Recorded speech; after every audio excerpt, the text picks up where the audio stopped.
हे विश्वपिता परमात्मा आपणकर शुभ संदेश देवा निमंते आपणकर संतानगण वर्तमान शांति यात्रा रे तेणु आसतु बाबा समस्त पिला माननकु छत्र छाया तले रखी आपणकर प्रतीक्षा कराइबारे आमको नहीं आमे तो आपन को सहयोग करने को प्रस्तुत आसतु बाबा आसतु। ओम शांति।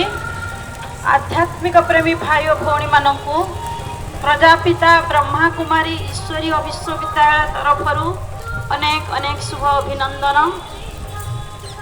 तो आपण मान निकट में वर्तमान शांति शोभा यात्रा आपण को किसी शांतिर वार्ता दवाई जाऊँगी। सारा संसार में अशांतिर वातावरण मध्य प्रत्येक मनुष्य गति करुछंती तेणु आमे शांतिर प्रकंपन सृष्टि करने निमंते परमात्मा निराकार शिव पितांकर संदेश देवा निमंते ए शांति शोभा यात्रा आयोजन करिछु।